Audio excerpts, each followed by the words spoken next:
इतनी विशाल परंपरा है।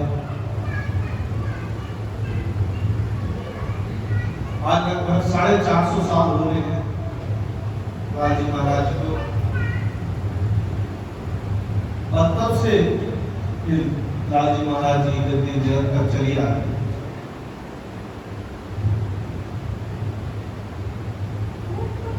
इतना सरल नहीं है, कहने को 450 साल है, लेकिन 450 सालों को आप देखेंगे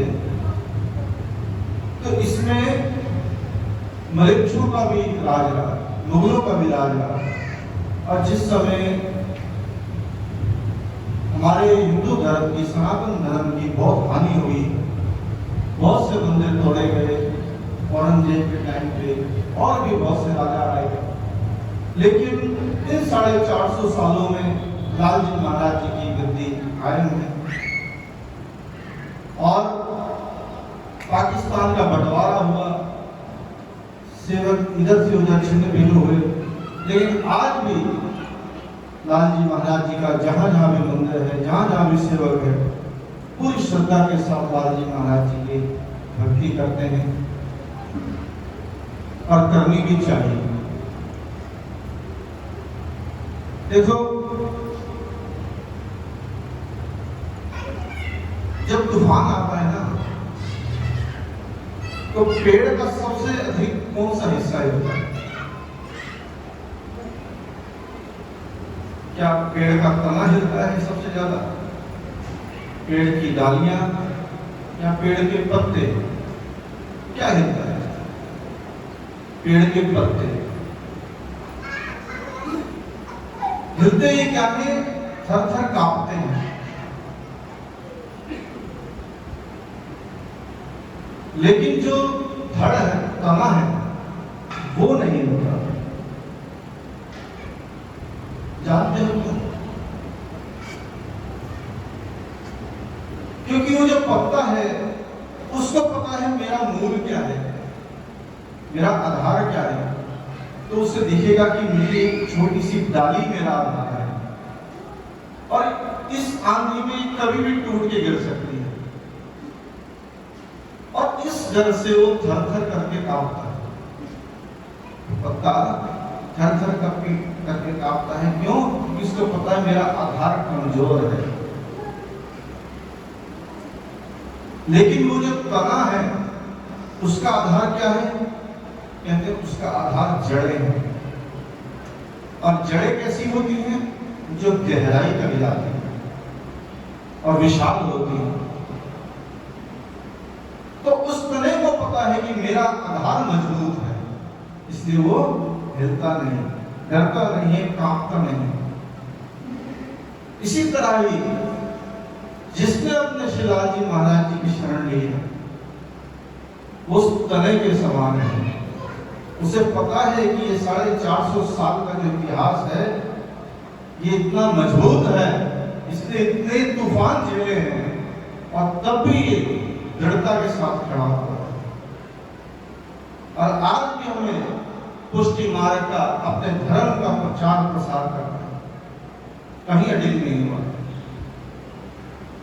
तो जिन्होंने श्री लालजी महाराज जी की शरण ली है, इस मजबूत आधार की शरण ली है, उसे तूफानों में भी डरने की जरूरत नहीं पड़ती। कोई तूफान उसका कुछ बिगाड़ नहीं सकता, क्योंकि एक सच्चा धर्म है। आप जिस धर्म से जुड़े हो, ये बहुत प्राचीन है। इसका उद्गम जो है वो गोपियों से हुआ। बाद में महाप्रभु वल्लभाचार्य जी ने इस पुष्टि मार्ग का दोबारा से स्थापन किया, और उसके बाद उनके पुत्र गोसाई विठल नाथ जी, उन्होंने इसका प्रचार प्रसार किया, विस्तार किया, और उन्होंने अपना 8वां पुत्र श्री लालजी महाराज जी को बनाया, और वहां से ही गद्दी आपकी पुष्टि मार्ग की चली आ रही है। श्री ठाकुर जी की सेवा यह मुख्य धर्म है, ठाकुर जी की भक्ति यही मुख्य धर्म है, यही इसका आधार है। तो इस बात को समझते हुए आज के सत्संग को हम शुरू करेंगे, लेकिन शुरू शुरू करने से पहले कुछ बातों को भी ध्यान रखें कि सत्संग जब हम सुनते हैं तो हमारे अंदर ठहरता क्यों नहीं? सुनते सब हम अच्छी बातें हैं, लेकिन हमारे अंदर ठहरता क्यों नहीं? इस सत्संग, ये प्रभु का नाम, प्रभु का गुणानुवाद, प्रभु की कथाएं, ये हम सुन चुके हैं, बार बार सुन चुके हैं, लेकिन हमारे अंदर स्थिर क्यों नहीं होती? हमारा मन लौकिक में बार बार क्यों जाता है, क्यों भटकता है? तो इसके लिए एक कथा कही है, उसको श्रवण करें। कहते हैं एक गांव में एक कुआं था और पूरा गांव उस कुएं से जल भर के पानी पीता था। अब एक बार क्या हुआ, कुछ 3 जानवर लड़ते लड़ते उस कुएं में गिर गए और उनकी मृत्यु हो गई। अब जो पूरा गांव उस कुएं से जल पीता था, अब वो सब परेशान हो गए। क्यों? क्योंकि उनके मरने से उस पानी में दुर्गंध आने लगी। अब पूरा गांव सोच विचार करने लगा कि क्या करें, अब हम पानी कहां से पिएंगे, ये तो दूषित हो गया है, बहुत दुर्गंध भी आ रही है। अब वहां पर किसी विद्वान से उन्होंने पूछा क्या करें, तो उन्होंने कहा ऐसा करो, तुम इस कुएं में इत्र डाल दो तो दुर्गंध दूर हो जाएगी। तो गांव वालों ने घड़े भर भर के इत्र लिए और उस कुएं में डाल दिए। उस समय तो वो दुर्गंध दूर हुई, लेकिन थोड़े दिन के बाद फिर से दुर्गंध आने लगी। फिर किसी विद्वान से पूछा कि क्या करें, उन्होंने कहा ऐसा करो, इस कुएं के पास बैठ के तुम यज्ञ करो, हवन करो, तब ये कुआं शुद्ध होगा। उन्होंने वो भी किया, लेकिन तब भी दुर्गंध दूर नहीं हुई। फिर किसी ने कहा तुम जप करो, इस कुएं के पास बैठ के जप करो, इस जप के प्रभाव से ये कुआं जो है शुद्ध हो जाएगा, दुर्गंध दूर हो जाएगी। उन्होंने वो भी उपाय किया, लेकिन दुर्गंध दूर नहीं हुई। जो उपाय बता रहे थे वो सब कर रहे थे, लेकिन दुर्गंध दूर नहीं हुई। अंत में एक विद्वान आए, उनसे पूछा कि क्या करा जाए, तो उन्होंने कहा इस कुएं में जो जानवर गिरे हैं, पहले उन जानवरों को बाहर निकालो, पहले उन जानवरों को बाहर निकालो, फिर ये पानी शुद्ध होगा। तब वो पानी, गांव वालों ने वो जानवर जो गिर गए थे उनको बाहर निकाला और पानी को भी बाहर खींचा। थोड़े समय में पानी नीचे से और आया और शुद्ध जल हो गया। तो संत लोग क्या बतला रहे हैं, कह रहे हम भी ऐसे ही हैं, हमारे अंदर भी ईर्ष्या,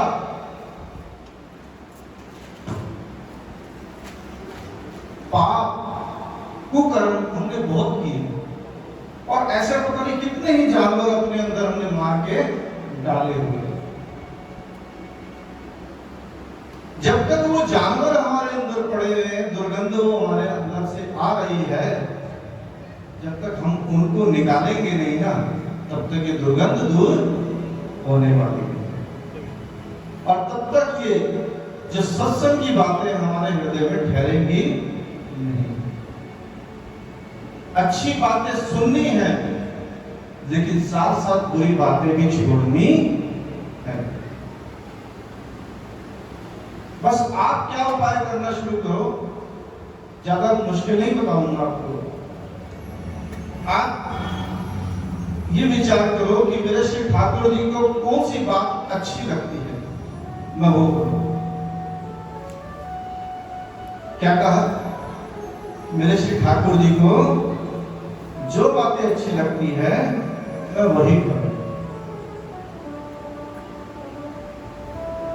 मेरे प्रभु को क्या अच्छा लगता है,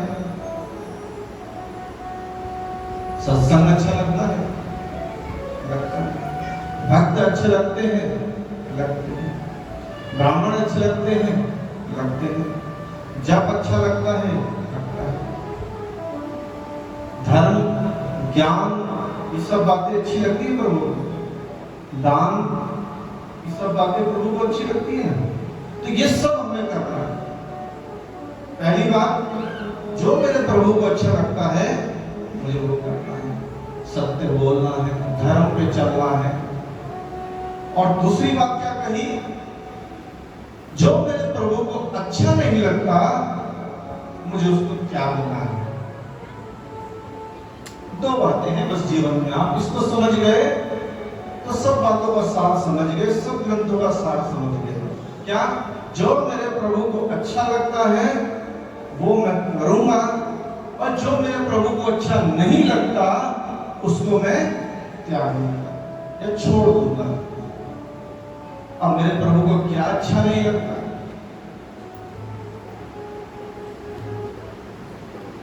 मोहि कपट क्षेत्र न भव।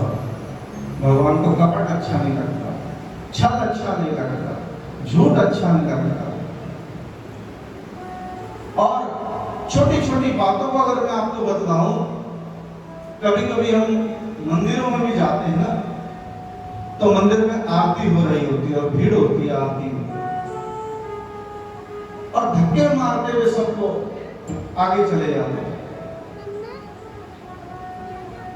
और आगे जाकर के थाली लेकर के, और थाली भी हाथ से छीन लेते हैं और आरती करने लगते हैं। अब सच सच बताओ, क्या ये मेरे प्रभु को अच्छा लगेगा?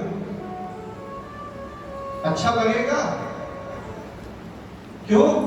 क्योंकि तूने मेरे भक्त को धक्का मारा। तो मेरे भक्त को अगर तू कष्ट दे रहा है तो क्या मुझे अच्छा लगेगा? नहीं लगेगा।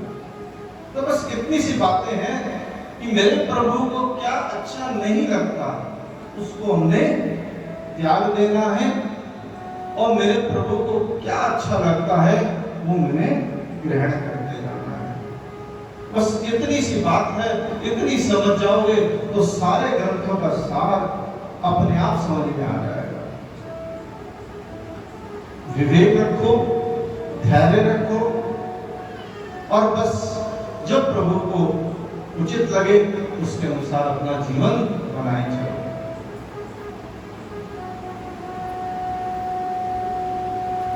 असी कृष्ण कृष्ण कहना है जब तक रहना है।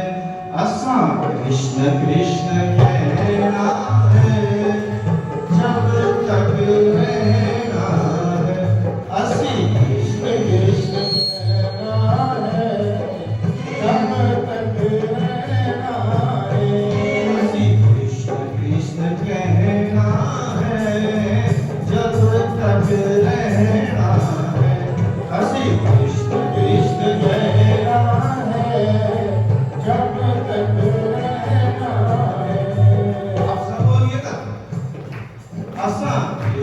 कृष्ण कहना है जब तक रहना है।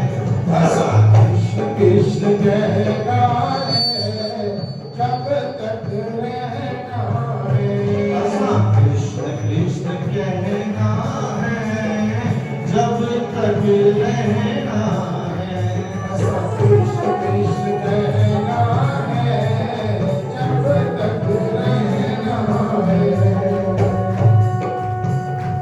मेरे अंदर भी कृष्ण, मेरे बाहर भी कृष्ण, मेरे अंदर भी कृष्ण, मेरे बाहर भी कृष्ण, मेरे अंदर भी कृष्ण, मेरे बाहर भी कृष्ण, मेरे अंदर भी कृष्ण, मेरे बाहर भी कृष्ण, मेरे अंदर भी कृष्ण, मेरे बाहर भी कृष्ण, मेरे अंदर भी कृष्ण, मेरे बाहर भी कृष्ण, मेरे अंदर भी कृष्ण, मेरे बाहर भी कृष्ण, मेरे अंदर भी कृष्ण, मेरे बाहर भी कृष्ण। कृष्ण जिंदगी का कहना है, कृष्ण जिंदगी का कहना है, जब तक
कहना है जब तक रहना है। कृष्ण कृष्ण कहना है जब तक रहना है।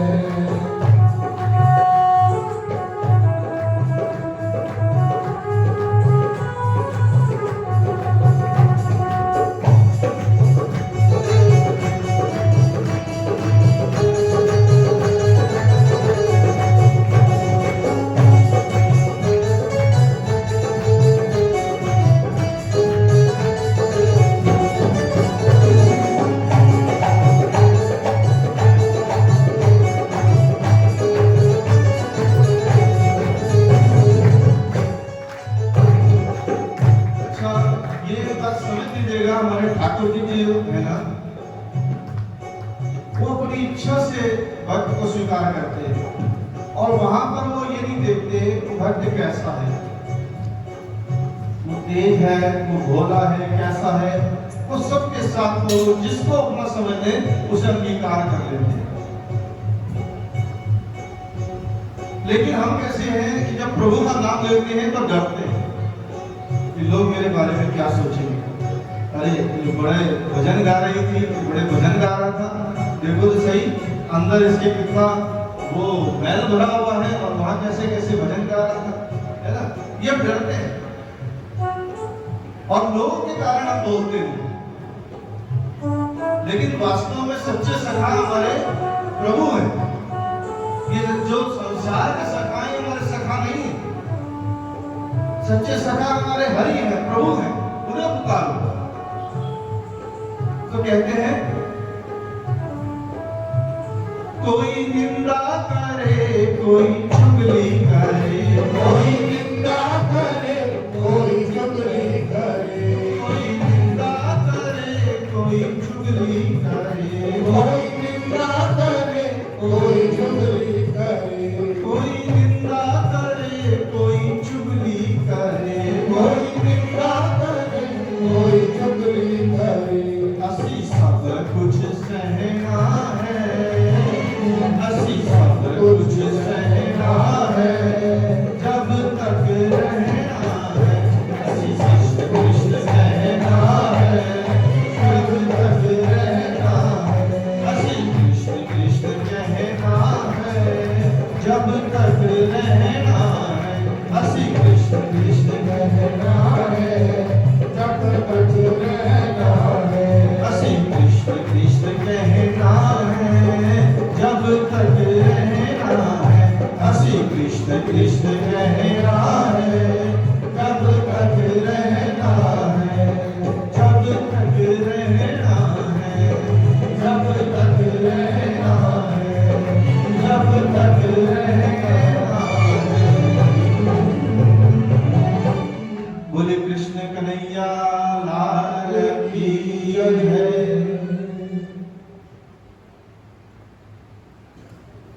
तो महाप्रभु जी ने गिरिराजअष्टक लिखा है, जिसका हम सबसे पहले पाठ करते हैं। भक्ता विलासा चरितानुसारी दुग्धादि चोरेण यशो विसारी।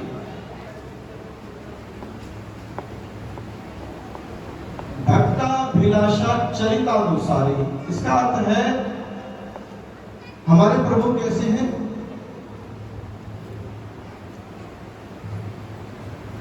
संसार के लोग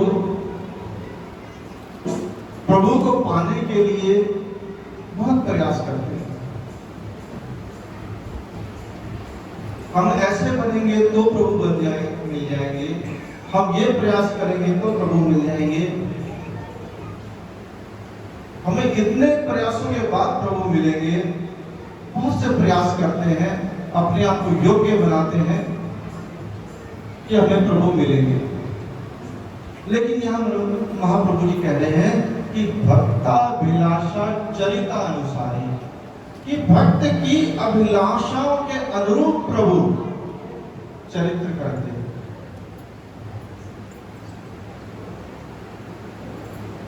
ये मैं कई बार सत्संग में पहले भी कह चुका हूं कि आपके घर से ठाकुर जी जब आए हैं, वो आपके घर की अनुकूलता देख के आए। उनको पता है कि आप कितने योग्य हो, आपके घर में क्या क्या साधन है। वो देखने के बाद प्रभु आएगा। वो त्रिलोकी के नाथ हैं, उनको कोई चीज की कमी नहीं है। लेकिन कैसे है वो? भक्ताभिलाषा चरितानुसारी। जैसे मेरे भक्त अभिलाषाएं करते हैं, मैं वैसा चरित्र बना लेता हूं, उनके अनुसार मैं चरित्र करता हूं। ऐसे हमारे श्री ठाकुर जी हैं।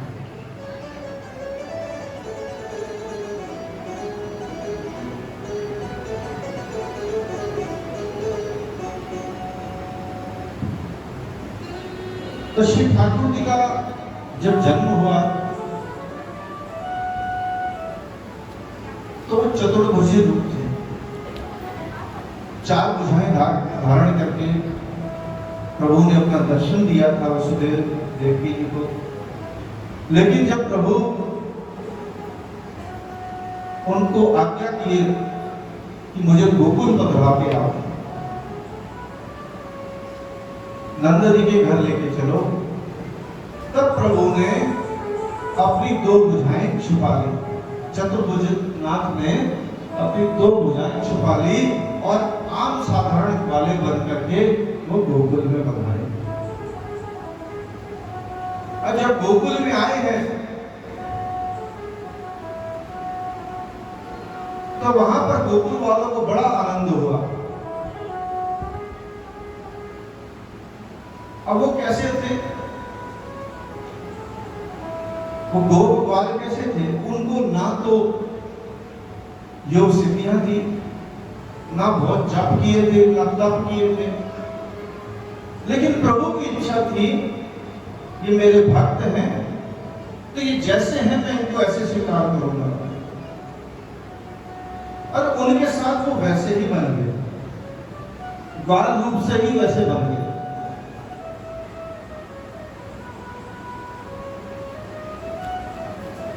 जब प्रभु 6 दिन के थे, छठी का दिन था, तब गांव में पूतना आ गया। अब महाप्रभु जी कहते हैं कि पूतना और कोई नहीं, अविद्या है। और ये आई क्यों? कहते हैं उस दिन नंद बाबा जो है वो कंस को अपना वासी कर देने गए और गौएं वन में चरने चली गई। उस समय पूतना गोकुल में आई थी।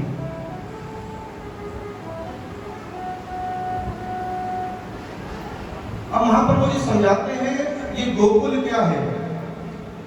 कहते गोकुल हमारी देह है, हमारा शरीर है।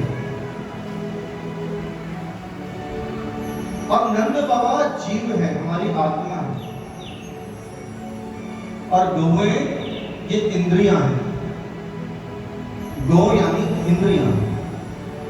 तो कहते हैं जब शरीर में से ये जीव जो है विमुक्त होता है, बहिर्मुख होता है, जैसे नंद बाबा कंस के पास गए, ऐसे जीव भी बहिर्मुख होता है, संसार में लिप्त हो जाता है।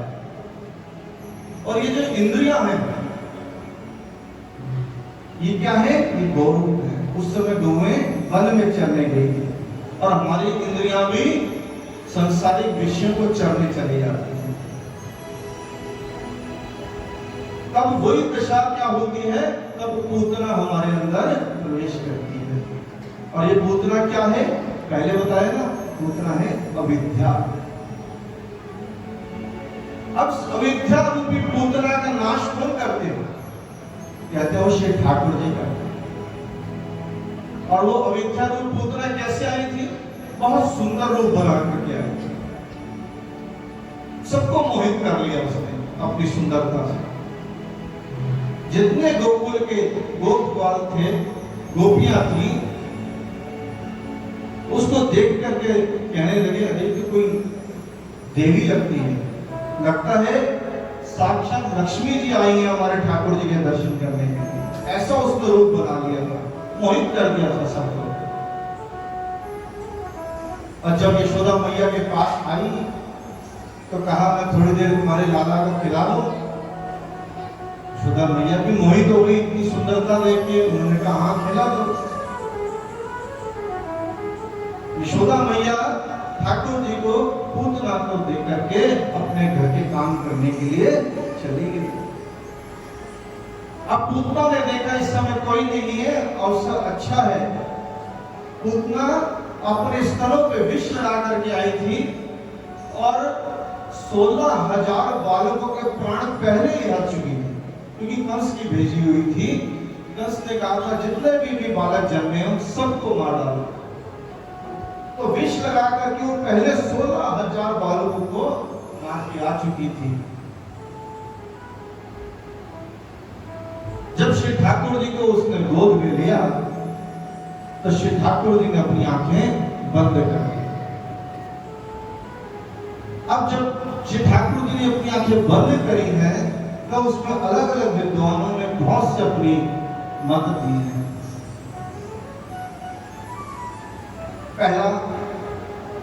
पहला मत तो यह है कि पूतना अविद्या रूप है।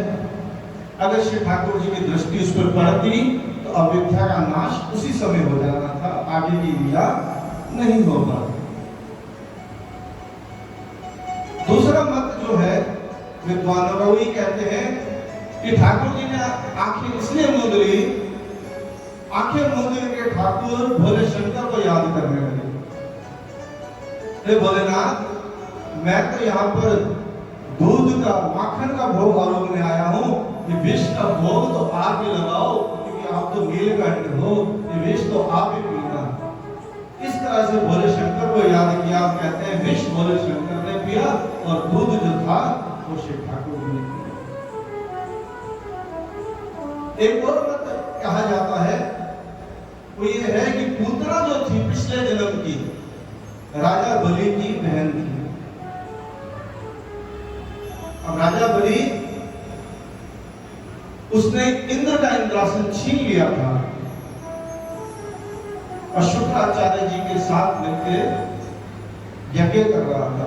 वहां पर वामन भगवान आए थे, 3 पग भूमि दान में मांगा। तो जब वहां यज्ञ कुंड के पास स्थल पर वामन भगवान पधारे तो जो राजा बलि की बहन वहां पर खड़ी हुई थी वो ठाकुर जी को देख करके उसके मन में वात्सल्य भाव जागे। कितना सुंदर बालक है, काश मेरा ये बालक होता तो मैं इसको दूध पिला दिया। और जब वामन भगवान ने राजा बलि से 3 पग भूमि मांग करके उसका सारा राजपाट छीन लिया तो राजा बलि की बहन को बहुत क्रोध चढ़ा। तब कहने लगी मन ही मन में कि ऐसा बालक हो तो मैं इसे जहर ही दे दूं। हमारे श्री ठाकुर जी जो सबकी मनोकामना पूर्ण करने वाले हैं, तो कहते हैं इस जन्म में वो पूतना बन के आई और उसके दोनों मनोरथ पूर्ण किए। ठाकुर जी ने अपना दूध भी पिलाया और विष भी पिलाया। तो इस तरह से अलग अलग भाव थे कि ठाकुर जी ने आंखें क्यों मूंदी थी। तो जब वो पूतना ठाकुर जी को विष से लगा हुआ स्तन ठाकुर जी के मुख में दिया तो ठाकुर जी ने दूध के साथ साथ विष के साथ साथ उसके प्राणों को भी हर दिया। उसको इतनी पीड़ा होने लगी, वो चिल्लाने लगी, छपटने लगी और अपने असली रूप में आ गई। विशाल काय देह थी, छटपटाती गई, लेकिन ठाकुर जी ने उसको नहीं छोड़ा और करते करते उसके प्राण फेरू उड़ गए और वो वहीं पर गिर गए। कहते इतना बड़ा उसका शरीर था कि कई कई योजन तक के पेड़ उसके शरीर के भाव से टूट के गिर गए। कहते ऐसा क्यों हुआ? क्योंकि वृंदावन के तो पेड़ भी जो है ऋषि मुनि है, उनके ऊपर पूतना का वार ऐसे क्यों हुआ? तो हम महाप्रभु जी समझाते हैं कि वहां पर गोकुल में एकमात्र वाटिका थी, वो कंस की थी। उस वाटिका के फूल कहीं किसी के पास नहीं जाते, केवल कंस के पास जाते थे। इसलिए ठाकुर जी ने पूतना के माध्यम से उस वाटिका को उजाड़ दिया। फिर नंद बाबा वाले जब आए, देखा इतनी बड़ी राक्षसी मरी पड़ी है, तो सबने उसका अंतिम संस्कार किया। लकड़ियां जो टूट गई थी उन्हीं से उसकी चिता बनाई गई, और कहते हैं जब वो चिता जलाई गई तो उससे सुगंध निकली, बहुत सुंदर सुगंध निकली। अब यहाँ प्रश्न उठता है, अरे वो तो राक्षसी थी, उसको जब जलाया गया तो सुगंध कैसे निकली? तब कहते हैं कि ठाकुर जी ने उसको मां की पदवी दी। अरे मां की पदवी कैसे दे दी? वो तो विष पिलाने आई थी, दूध पिलाने थोड़ा आई थी। लेकिन मेरे ठाकुर जी करुणा निधान है,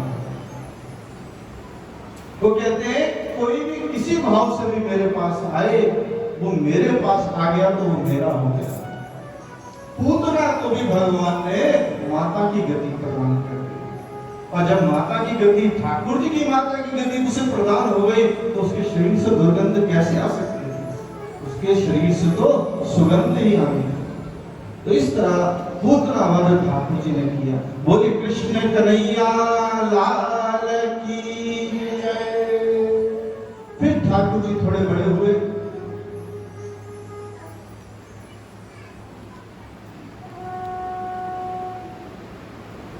ठाकुर जी ने पहली बार करवट ली, और जब पहली बार करवट ली तो मैया को देख के बड़ा आनंद आया। क्यों? मेरे कन्हैया ने करवट ली है पहली बार, मैं आपको बहुत बड़ा उत्सव करूंगी, सब ग्राम वालों को बुलाऊंगी, ब्राह्मणों को बुलाऊंगी, दान दक्षिणा करूंगी।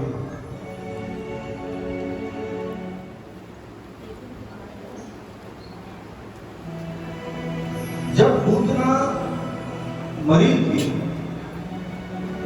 तब यशोदा मैया बहुत डर गई, और जब डर गई तो मैया ने कन्हैया को बाहर निकाला ही नहीं था।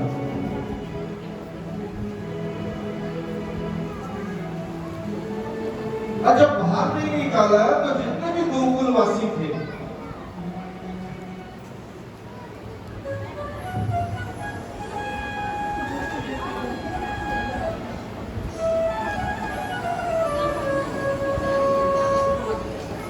जितने भी गोकुलवासी थे, उनको श्री ठाकुर जी के दर्शन नहीं हो रहे थे, क्योंकि पूतना जब मरी तो मैया बहुत डर गई। उसको ये लगा कहीं कोई और उपद्रव ना हो जाए, मेरे कन्हैया के ऊपर कोई विपत्ति ना आ जाए।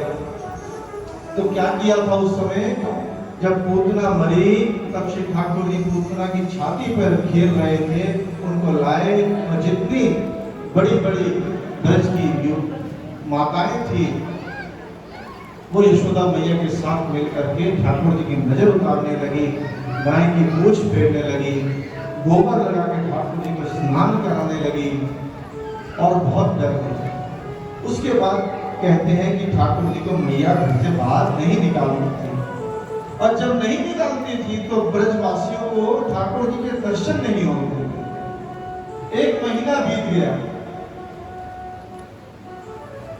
जन्म नक्षत्र आया। अब मैया ने सोचा मैं उत्सव करूं, इस बहाने से चलो ब्रजवासियों के उनके मनोरथ भी पूर्ण हो जाएंगे, ठाकुर जी के दर्शन भी वो सब कर लेंगे। तो वहां खूब उत्सव मनाने लगी। अब उत्सव मनाने में क्या हुआ, तो इतनी मगन हो गई कि ठाकुर जी को तो उसने छकड़ा था जिसके ऊपर उत्सव का सारा सामान पड़ा हुआ था, सारे पात्र पड़े हुए थे, दही खीर वगैरह जितने पात्र थे वो छकड़े के ऊपर पड़े थे। वही छांव में ठाकुर जी का पल्ला लगा के वहां लगा दिया, और खुद जितने ब्रजवासी थे उनकी सेवा में लग गई, ब्राह्मणों की सेवा में लग गई। अब ठाकुर जी को ये बात अच्छी नहीं लगी।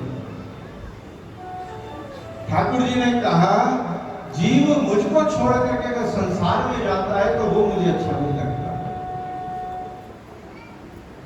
तुझे मुझसे प्यारे ये ब्रजवासी लगते हैं, तुझे उससे प्यारा लगता है मुझसे प्यारा, मुझे तूने बाहर कर दिया और सबको अंदर कर दिया। ठाकुर जी ने अपने मात्र अंगूठे से उस छकड़े को स्पर्श कराया और छकड़ा पलटता पलटता पलटता दूर गया।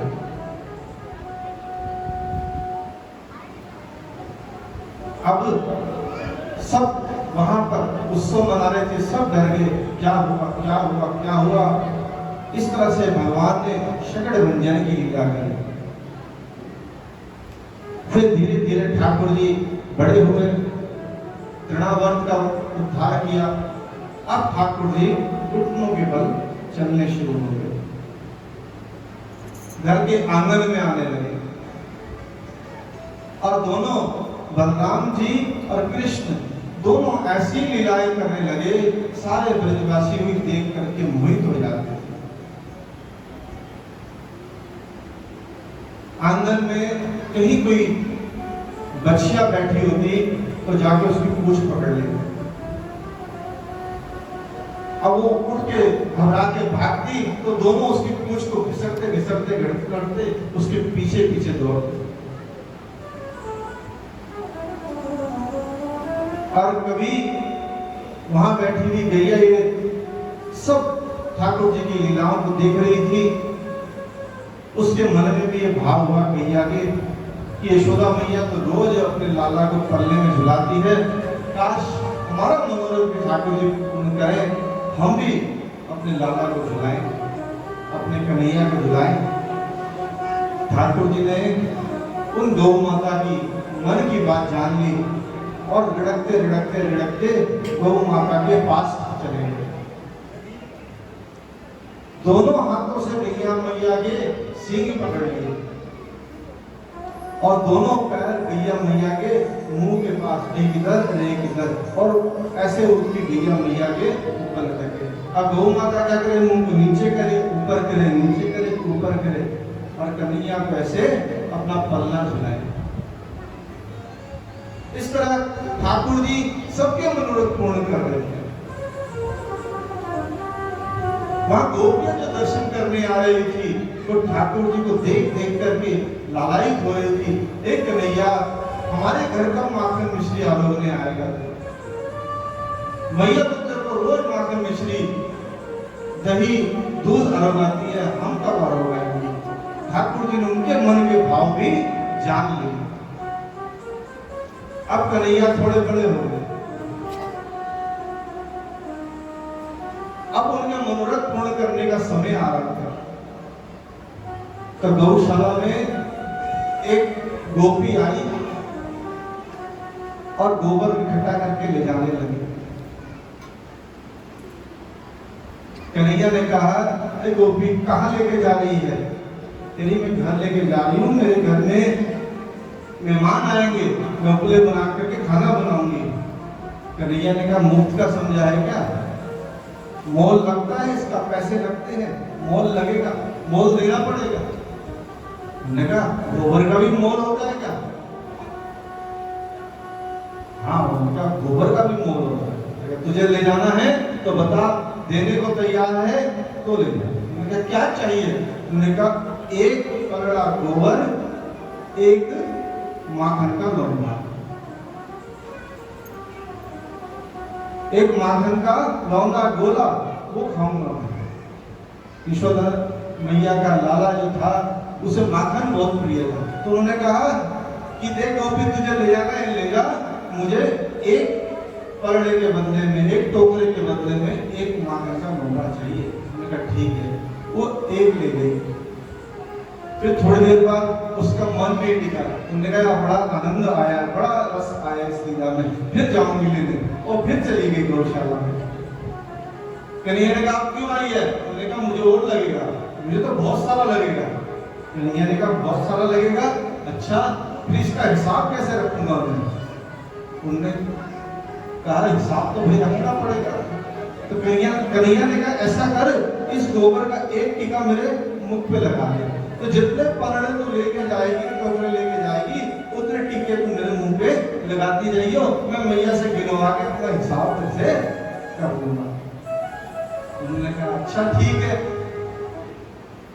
वो ले जाती थी एक एक गोबर और एक एक बिंदी ठाकुर जी के मुंह पे लगाती थी और सारा चेहरा ठाकुर जी का गोबर से बिंदियों से भर गया। अब कन्हैया बहुत खुश, देखो आज मैं कितना बढ़िया व्यापार किया है, मैया तो मेरी को जानती ही नहीं, मुफ्त में ही लुटाई जा रही थी घर का माल, मैंने आज अच्छे से व्यापार किया है, बिजनेस किया है, देखो कितना अच्छा, आज मैया मेरी बहुत खुश हो जाएगी। भागे भागे मैया के पास गए, मैया मैया देख आज मैंने देख कितना मुनाफा कमाया है। क्या कमाया है? ये देख मैया मेरा मुंह देख। मैया कहती ये क्या कर लिया? अभी सुबह तो तुझे नहलाया था मैंने, सारे मुंह में गोबर लगा लिया। लेकिन नहीं नहीं मैया ये गोबर नहीं है, ये हिसाब किताब है। उन्होंने कहा हिसाब किताब है? किसका हिसाब किताब है?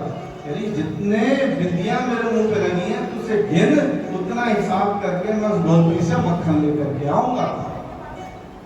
मैया कन्हैया का मुख देख करके हंसने लगी, मेरा भोला, मेरा कन्हैया कितना भोला है।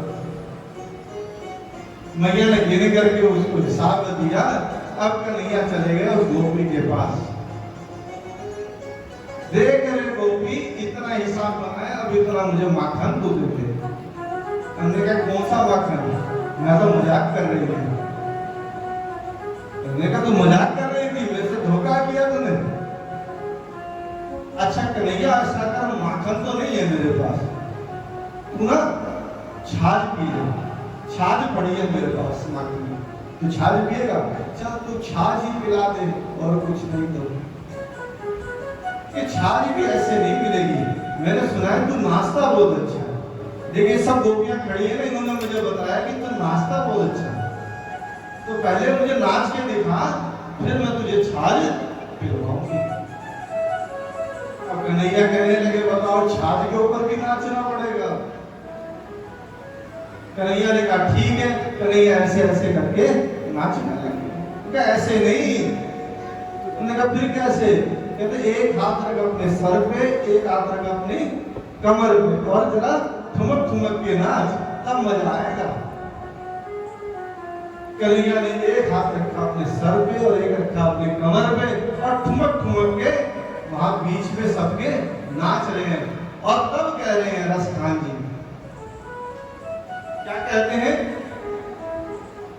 कि देखो रे जिनको शेष महेश गणेश दिनेश सुरेश हूँ जाऊ निरंतर गाऊ, चाही अनादि अनंत अखंड अच्छेद अभेद सुवेद बताओ।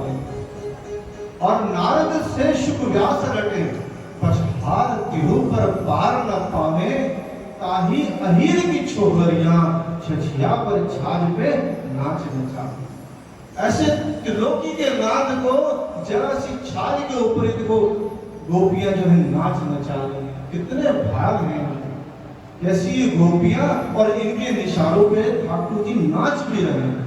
तब कहते हैं क्या कि भक्ता विलासा चरितानुसार,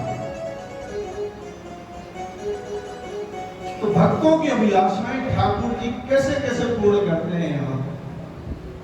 अब क्या हुआ उसके बाद? अब वहां से ठाकुर जी को क्रोध चढ़ गया। उन्होंने कहा भैया अब तो इसका बदला लेना पड़ेगा। उन्होंने बहुत सताया, एक तो माखन नहीं दिया, ऊपर से छाछ भी पिलाई, इतना नचाने के बाद अब घी जो है वो सीधी उंगली से नहीं निकलेगा, उंगली टेढ़ी करनी पड़ेगी। अब वहां से ठाकुर जी ने कहा अब हम माखन चोरी करेंगे, अपने आप तो नहीं मिला, माखन चोरी करेंगे। तब ठाकुर जी ने अपनी ब्रजमंडल जो जितने भी ग्वाल थे उनकी मंडली बनाई, एक चोर मंडली बनाई, और फिर गोपियों के घर जाकर के माखन की चोरी शुरू कर।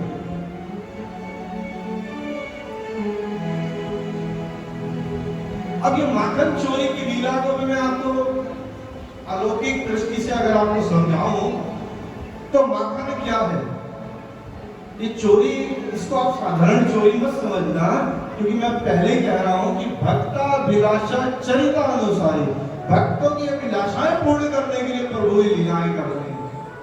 और ये माखन क्या है? तो कहते हैं माखन गोपियों का मन है। ये मन चुराने आते हैं ठाकुर, उनका शुद्ध प्रेम जो है वो चुराने आते हैं ठाकुर, हमारा भी चुराने आते हैं। वो तो कहते हैं ठाकुर जी मैं तो तुम्हारा मन चुराने आता हूं, लेकिन क्या करूं? आंखों से आना चाहूं तो तुम आंखें बंद कर देते हो, मुख से आना चाहूं तो तुम मुख बंद कर देते हो। आंखों से मतलब कि तुम मेरे दर्शन करो ना, मुख से मेरा नाम लो ना। कि तुम्हें आंखों से आना चाहूं मन चुराने तो मुझे आंखें बंद कर लेते, और मैं मुख से आना चाहूं तो मेरे को मुख बंद कर देते। एक रास्ता है जो खुला रहता है, वो है कान। तो इस कानों से आप प्रभु का नाम सुमिरन, प्रभु की कथाओं को सुमिरन करो, और यही प्रार्थना करोगे प्रभु जैसे गोपियों का आपने माखन चुराया है, मन रूपी माखन चुराया है, ऐसा हमारा मन भी ठाकुर जी आप चुरा के ले गए। हमारे में तो इतनी सामर्थ्य नहीं है कि हम आपको ये अर्पण कर सकेंगे, इतना शुद्ध भी नहीं है हमारा मन जो आपको पा सकेगा, लेकिन आप पाना चाहेंगे, आप चुराना चाहेंगे तो आपके लिए कुछ भी असंभव नहीं है, प्रभु के लिए कुछ असंभव नहीं है। वो गोपियों ने पहले कहा कोई ऐसे साधन नहीं किए थे, वो अनपढ़ ग्वाल थी, उनको कुछ ज्यादा शास्त्रों का ज्ञान नहीं था, वेद नहीं पढ़े थे उन्होंने, ऐसे ही अपनी दशा समझो। और ठाकुर जी से प्रार्थना करो ठाकुर जी मैं तो सामर्थ्यवान नहीं हूं, लेकिन आप जरूर सामर्थ्यवान हैं, आप चाहेंगे तो मेरे मन को चुरा लेंगे, मैं चाहूं आपको अर्पण करना चाहूं तो मैं नहीं कर पाऊंगा, क्योंकि मेरा मन शुद्ध नहीं है। तो वहां ठाकुर जी गोपियों के घर जाते हैं और वहां पर माखन चोरी की लीलाएं करते हैं। एक उनका मित्र था मधुमंगल, जब चोरी करने गए तो चोरी करते समय सब भाग गए और मधुमंगल पकड़ा गया, और उसकी जो पिटाई हुई वो इधर से सूजा उधर से सूजा हुआ, आया अपने सभी मित्रों के पास, अरे कन्हैया देख आज मेरी कितनी पिटाई हुई है। तो ठाकुर जी ने कहा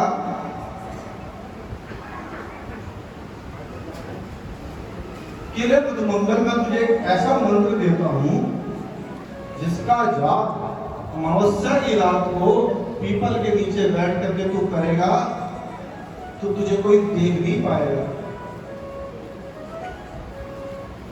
उन्होंने कहा अच्छा कौन सा मंत्र है? उन्होंने कहा मंत्र है कफलम कफलम, इसका बैठ के तू जाप कर अमावस्या की रात को पीपल के नीचे, देख तेरा मंत्र सिद्ध हो गया तो तुझे कोई देख नहीं पाएगा। मधुमंगल बड़ा खुश, अमावस्या का इंतजार करने लगा। अमावस्या आई, पीपल के नीचे जाकर के बैठा रहा तो और पूरी रात बैठ कर मधुमंगल कफलम कफलम कफलम कफलम मंत्र का जाप करने लगे। अब बड़ा उत्साह में अगले दिन आया,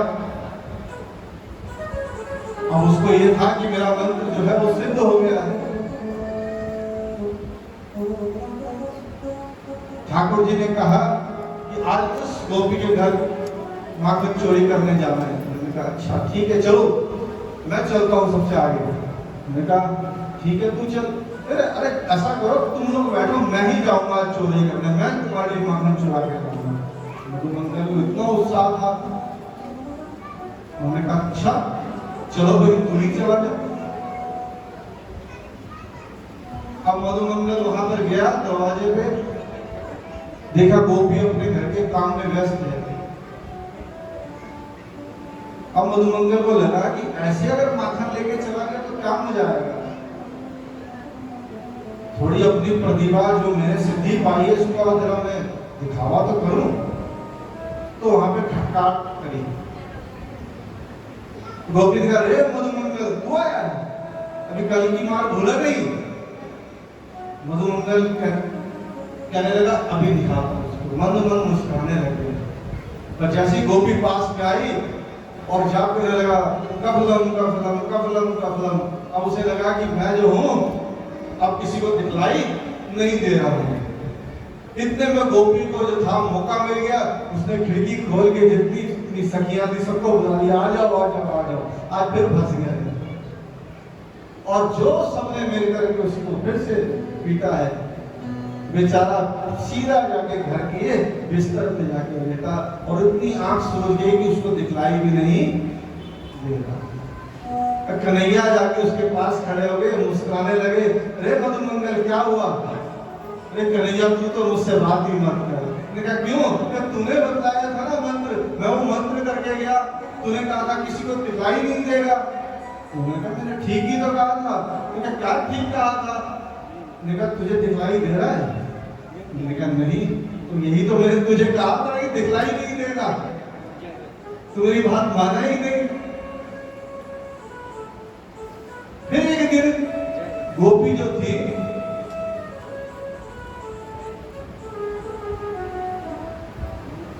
अब यशोदा मैया के पास बुलाने देने आ गई।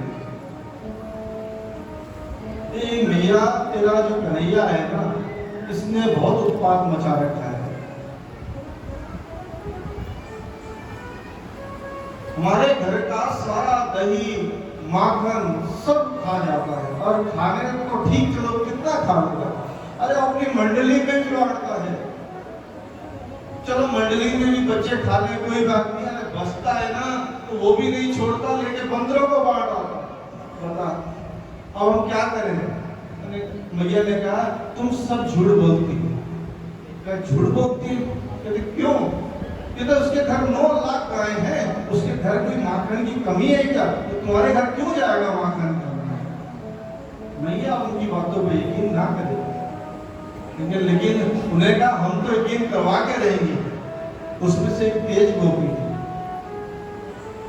उन्होंने कहा कल कन्हैया को रंगे हाथ पकड़ के मैं लेके आऊंगी मैया के पास, तुम देखना। फिर ये यशोदा मानेगी कि मेरा लाला जो है चोरियां करता है। अच्छा ठीक है। अगले दिन कन्हैया ने कहा चलो भाई आज उस गोपी के घर चोरी करने जाना है, जो बहुत तेज बनी।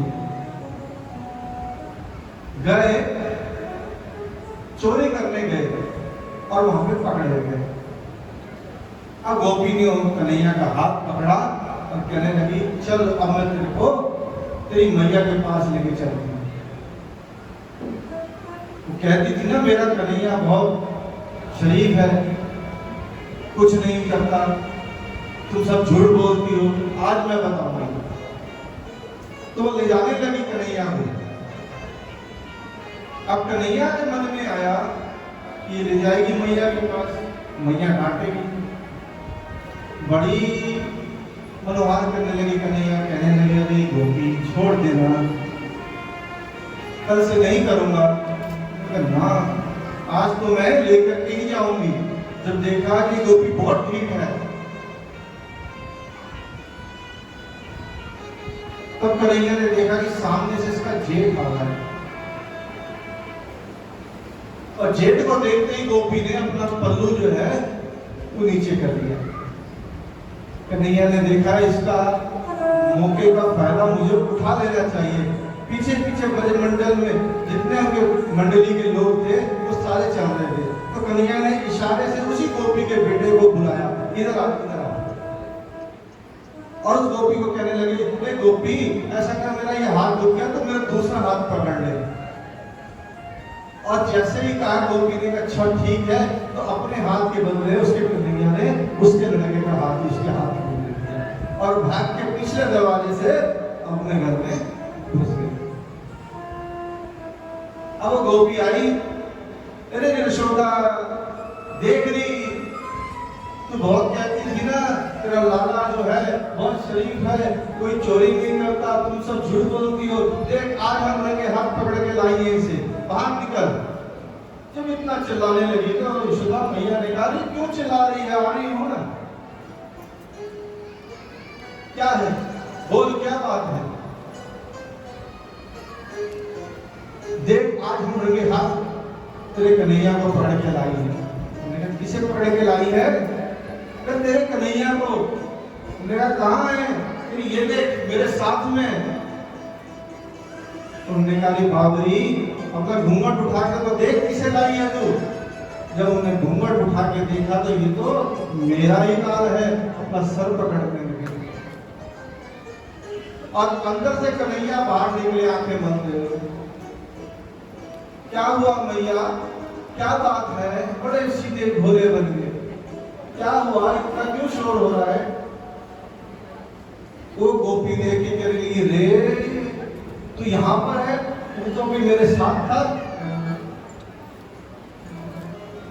तो कन्हैया ने धीरे से उसके पास आके कहा देख ले आज तो तेरा बेटा मैंने पकड़ाया है, अगली बार करेगी तो तेरा पति तेरे हाथ में पकड़ाऊंगा। और ऐसे करके हंसते हुए कन्हैया वहां से भाग गए। तो इस तरह कन्हैया बहुत सी माखन चोरी की लीलाएं करते थे। एक बार चंद्रावली के घर पहुंच गए।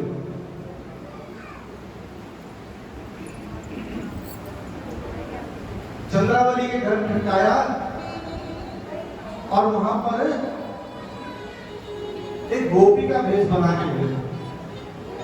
चलाकी क्या करी, लहंगा चुनरी ओढ़ ली और बिंदी वगैरह लगा करके श्रृंगार करके बिल्कुल गोपी बन करके चंद्रावली के दरवाजे पे पहुंच गए। दरवाजा खटखटाया, चंद्रावली निकली बाहर। अरे कौन है तू? अरे तूने मुझे पहचाना नहीं, मैं तेरी बहन हूं। तू मेरी बहन? अरे हाँ मैं तेरी बहन हूं, मैंने तो तुझे आज तक नहीं देखा। अरे तू कहां से देखती? तेरे ब्याहने के बाद तो मेरा जन्म हुआ है।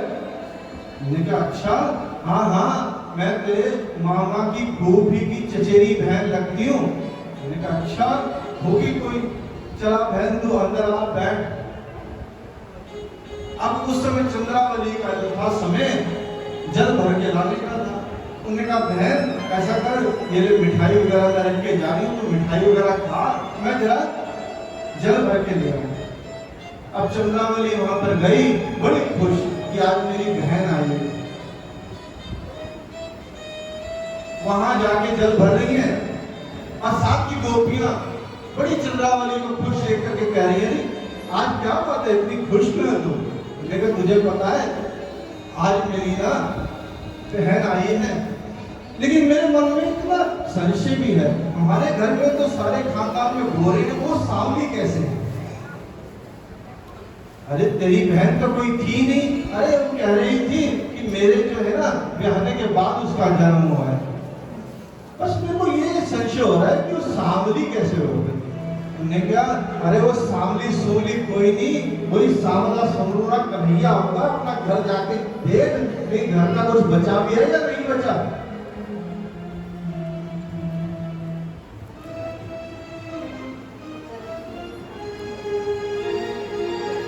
अरे ने कहा अपना जो वहीं पे घड़ा छोड़ के भागी और घर के आकर के देखा तो सारा घर उठा पटक हो रखी थी। सारी दही मक्खन के जितने पात्र थे सब तोड़ रखे थे और कन्हैया ने माखन लेकर के वहां से गाया। इस तरह से प्रभु की ये माखन लिबिया की चोरियां हैं जो भक्तों के हृदय रूपी मन रूपी माखन की चोरी की लीला है। ये सभी भक्तों को आनंद देने वाली है। सबसे ऊंची प्रेम सगाई, सबसे ऊंची प्रेम सगाई, सबसे ऊंची प्रेम सगाई, सबसे ऊंची प्रेम सगाई। दुर्योधन को मेवा त्याग्यो, दुर्योधन को मेवा त्याग्यो, दुर्योधन को मेवा धन को मेवा ज्ञानो सानवी दुर्घर खाई सबसे ऊंची प्रेम सगाई सबसे ऊंची प्रेम सगाई सबसे ऊंची प्रेम सगाई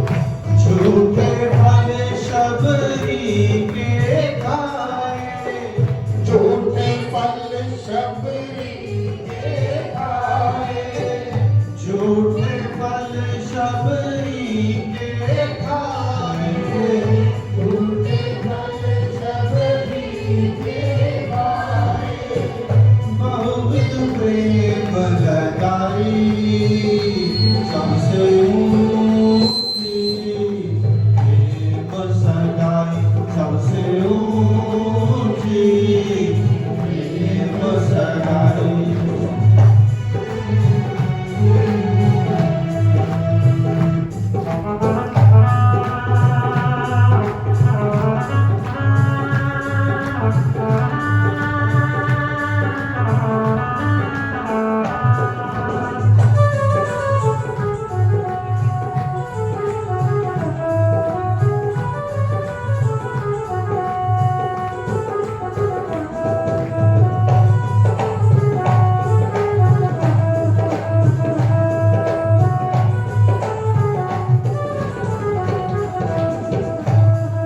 प्रेम के बस अर्जुन रथ हाक्यो प्रेम के बस अर्जुन रथ हाक्यो प्रेम के बस अर्जुन रथ हाक्यो प्रेम के बस अर्जुन रथ हाक्यो भूल गए ठकुराई सबसे ऊंची प्रेम सगाई सबसे ऊंची प्रेम सगाई सबसे ऊंची प्रेम सगाई सबसे ऊंची प्रेम सगाई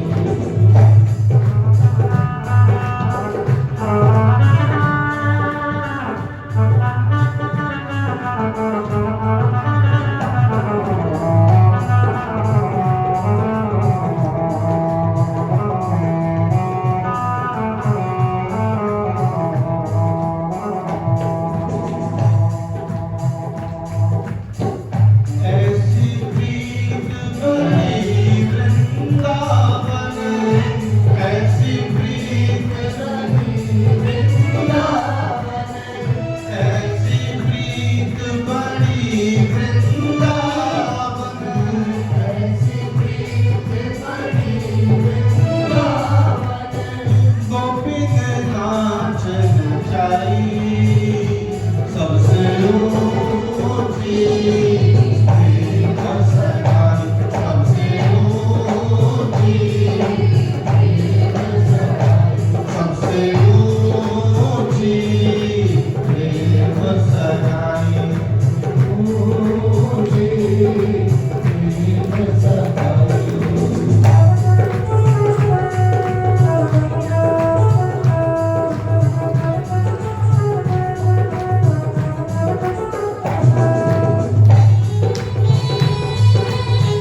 इस लायक नहीं, सुर क्रूर इस लायक नहीं, सुर क्रूर इस लायक नहीं, कह लग करूं बड़ाई सबसे ऊंची, प्रेम सगाई सबसे ऊंची, प्रेम सगाई सबसे ऊंची प्रेम सगाई, सबसे ऊंची प्रेम सगाई, सबसे ऊंची प्रेम सगाई, सबसे ऊंची प्रेम सगाई, सबसे ऊंची प्रेम सगाई, सबसे ऊंची प्रेम सगाई, प्रेम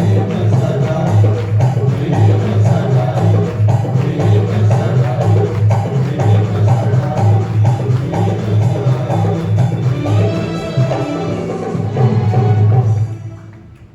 बोले वृंदावन बिहारी लाल की जय। देखिए प्रभु कैसे है, कहते प्रभु स्वराट है। स्वराट उसको बोलते हैं जिसके अपने अंदर से ही तेज निकलता है। एक गोपी मैया के पास आके उदाहरण देने लगी कि मैया मेरा कन्हैया रोज आकर के मेरा दही माखन चोरी करके ले जाता है। तो मैया ने कहा तो तुम ऐसा करो ना, छुपा के रखो, किसी अंधेरी जगह में रखो, उसे दिखाई नहीं देगा।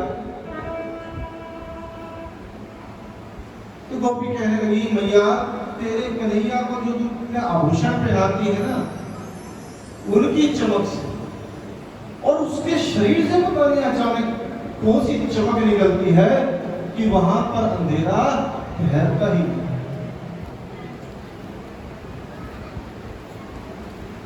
प्रभु का स्वरूप जैसा कहा गया विराट स्वराट, कि अपना प्रकाश प्रभु को कहीं और से नहीं लेना पड़ता, अपने अंदर से ही प्रभु का प्रकाश प्रकट हो जाता है।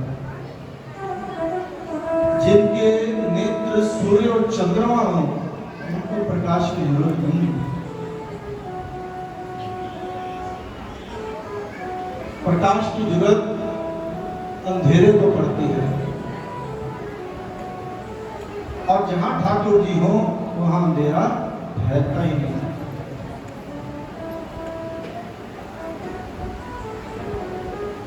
इसी तरह जो शास्त्र है ना हमारे वेद शास्त्र, इनको भी पढ़ना चाहिए।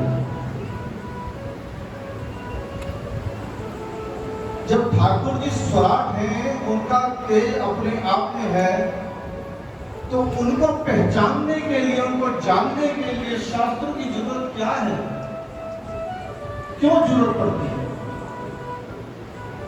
तो कहते हैं कि शास्त्र जो है वो टॉर्च लाइट की तरह होते हैं। जब भगवान श्री राम सीता मैया से बिछड़ गए थे तो बड़ा विलाप करने लगे, रोने लगे। तब कई लोग संशय करने लग जाते हैं कि भगवान है जो अपनी पत्नी के लिए रो रहे हैं, क्या ये भगवान हो सकते हैं? ऐसा संशय कर बैठते हैं कई लोग, वो तर्क करते हैं। ठाकुर जी के लिए भी ऐसे संशय हुआ था, ये सबके मन में हो सकता है, ऐसा नहीं है।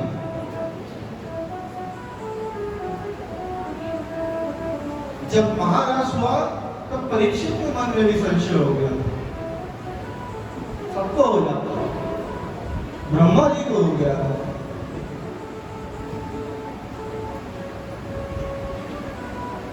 ब्रह्मा जी को कैसे हुआ? ठाकुर जी ने कहा आज छाप सब द्वारा मंडली में आरोगी, सब अपने घर से कुछ ना कुछ बना करके लाना और मैं उसको आरोप करूं। सब बाल बाल खुश हो गए कि आप ठाकुर जी हमारे घर का भोजन आरोगेंगे।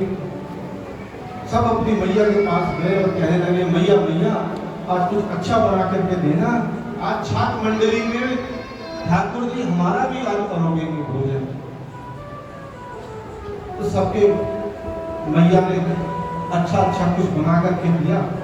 ठीक है, कोई मुरब्बा लाया, कोई अचार लाया, कोई साग लाया, कोई खीर, कोई मिठाई, कोई कुछ लाया।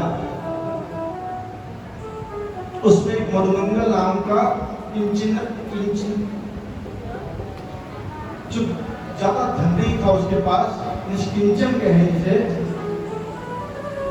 वो अपनी मैया के पास रोते रोते गया कि मैया तुम मुझे कुछ भी अच्छा नहीं देती रोज, देख इस बार मुझे अच्छा बना करके देना, क्यों श्री ठाकुर जी इस बार हमारा बनाया हुआ भोजन अंगीकार करेंगे और रोकेंगे।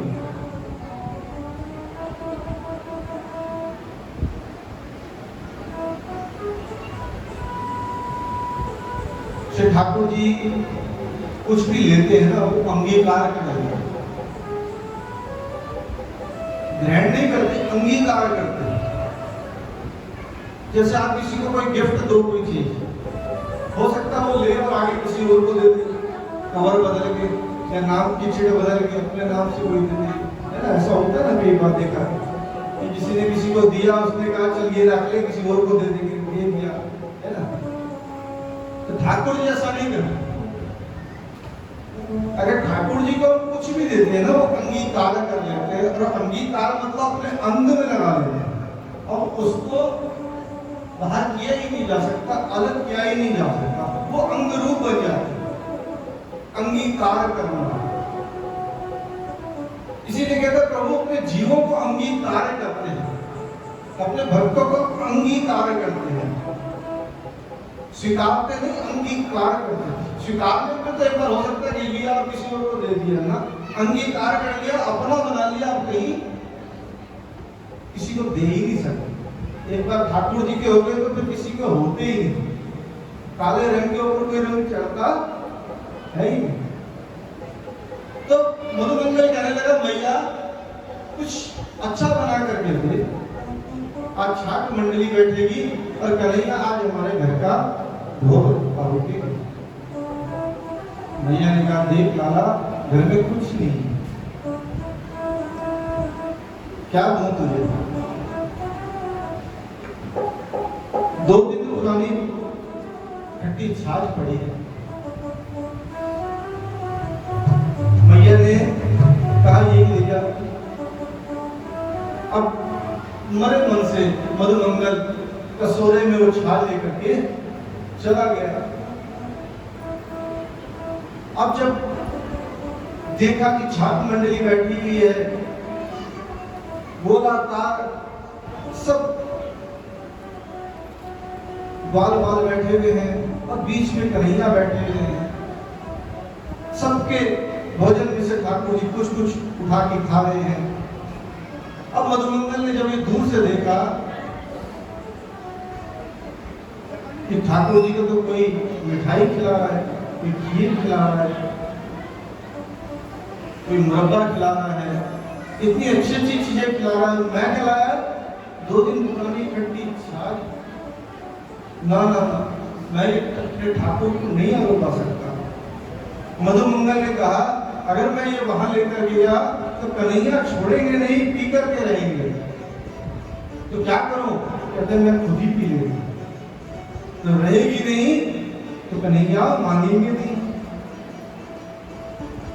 तो वही कसौड़ा जो था मुंह पे लगा करके मधुमंगल पीने लगा, और कन्हैया ने दूर से देख लिया, अरे मधुमंगल ठहर जा, क्या कर रहा है। मधुमंगल ने देखा ये कन्हैया मेरी तरफ आ रहे हैं, अब उसको और जल्दी हुई, जल्दी जल्दी पी लूं। और जल्दी जल्दी जब पीने लगे तो जो छाछ थी मुंह के साथ साथ धार एक इधर से और एक इधर से भी निकलने लगी। कन्हैया दौड़े दौड़े आए और उसी के नीचे अपना मुख लगा दिया और वहीं से पीने लगे। वही छाछ पीने लगे कन्हैया, और कन्हैया ने मधुमंगल के हाथ से कसौरा भी छीन लिया और कहने लगे, आज नदी मीठो बहुत गोपाल। अपने सखाओं को बुलाया, अरे आओ रे आओ, जिन नहीं चाखो सुन मेरे भैया, आओ देखो कितनी मीठी दही लाया मधुमंगल। तो सच में जिसको श्री ठाकुर जी अंगीकार कर ले वो तो अमृत बन जाता है। और जब ग्वालों को पिलाया थोड़ा थोड़ा थोड़ा थोड़ा, सबने कहा वाह वाह वाह, बहुत सुंदर, बहुत मीठी है, आज तक ऐसा हमें प्रसाद नहीं मिला, ऐसी मीठी दही हमने आज तक नहीं पी, बड़े खुश हुए। अब थोड़ी देर बाद जब वो खत्म हो गई तो कुछ ग्वाल और भी बच गए। वो दौड़े दौड़े आए बाद में, अरे हमने सुना है बहुत मीठी दही है, बहुत मीठी दही है, हमें भी पिलाओ। तो कन्हैया कहने लगे कि जिन नहीं चाखो सुनो मेरे भैया, मेरी हथेली चाट लो, मेरी हथेली चाट लो, इस पे थोड़ी सी छाल लगी हुई।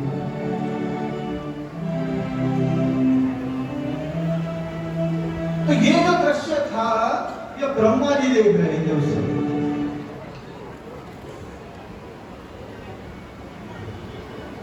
जब ब्रह्मा जी ने देखा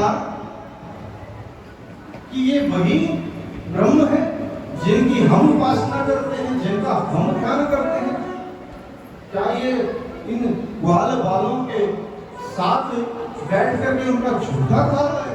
क्या ये ब्रह्म हो सकता है? उनके मन में संशय उत्पन्न हो गया और वो संशय के चक्कर में उन्होंने जितने वहां पे सखा थे और जितनी वहां पे बछड़े थे सबको ले जाकर के छुपा दिया, सबको छुपा दिया देखने के लिए। अब जब वहां पर ठाकुर जी को ना ग्वाले दिखे ना गैया, उनके बछड़े दिखे जिनको ठाकुर जी चराने लाए थे, तो ठाकुर जी ने क्या किया, उतने ही बछड़े बन गए और उतने ही ग्वाल बन गए, अपने स्वरूप से ही प्रकट कर दिए। जिनका जैसा कद था, जिस ग्वाले का जैसा कद था वैसा कद बना लिया, जैसा रंग था वैसा रंग बना लिया, जिसके हाथ में जो छड़ी थी वैसी छड़ी बना ली, जिसने जो कपड़े पहने थे बिल्कुल वैसे के वैसे प्रभु ने कपड़े बना लिए। और यहाँ तक ही नहीं, जितने बछड़े चराने के लाए थे वैसे वैसे बछड़े भी खुद ही बन गए। अब कहते हैं प्रभु ने ये सब क्यों किया? तो कहते हैं फिर दोबारा से बात आएगी कि प्रभु ने भक्तों का, जो उन्होंने भक्तों ने अपने मन में धारण की हुई थी मनोकामना पूर्ण करनी। अब कहते कौन सी मनोकामना पूर्ण करनी थी? कहते हैं वो जो गोपियां थी ना, वो जब मैया यशोदा को देखती थी कि लाला को किस तरह से खिलाती है, किस तरह से पिलाती है, किस तरह से नहलाती है, किस तरह से श्रृंगार करती है, हमें कब यह अवसर मिलेगा? हमें कब यह अवसर मिलेगा? प्रभु हमारे मनोरथ कब पूर्ण करोगे? तब उनका मनोरथ पूर्ण करने के लिए उनके बालक बन करके उनके घर में ठाकुर जी चले गए। अब जो गोपियां रोज ठाकुर जी के दर्शन करने नंद भवन में आती थी, अब उन्होंने आना बंद कर दिया।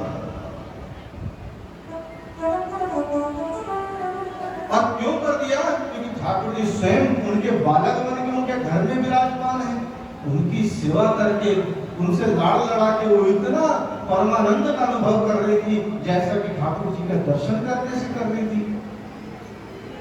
और वो जो गैया थी, वो गौ माता थी, वो भी सोचती थी ठाकुर जी मेरा दूध तो पीते, मैया यशोदा पिलाती तो है, कब मेरे बछड़े बन करके मेरे धनों से मेरे ठाकुर जी जो है दूध पिएंगे, मेरा बछड़ा बन गया। उन गैयों के मनोरथ पूर्ण करने के लिए ठाकुर जी बछड़े बन गए और 1 वर्ष तक ठाकुर जी ने उनके मनोरथ पूर्ण किए। 1 वर्ष बाद जब ब्रह्मा जी लौट करके आए तो उन्होंने देखा कि ये तो सब वही के वही हैं, तो मैं जिनको छुपा के आया हूं वो कौन है? तो वहां देखा तो वहां पर भी वही ग्वाले और बछड़े हैं।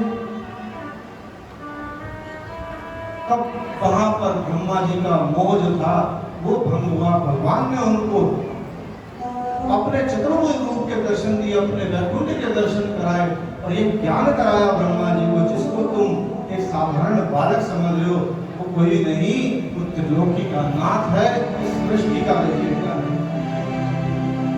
तो प्रभु के जो स्वरूप को जो समझता है वो है शास्त्र। जब हमें मोह हो, जब हमें संशय हो कि ये कैसे कर सकते हैं, कई लोग कुतर्क करते हैं ना कि प्रभु कैसे हो सकते हैं, कैसे प्रभु झूठा खा सकते हैं, कैसे प्रभु नाश कर सकते हैं, कैसे प्रभु चीर हरण कर सकते हैं। तब वहां पर शास्त्र प्रमाण देता है, जिसको तुम एक साधारण पुरुष समझ रहे हो, साधारण पुरुष नहीं है, त्रिलोकी का नाथ है, सृष्टि का रचयिता है, कण कण में व्याप्त है, वो हमारी आत्मा है।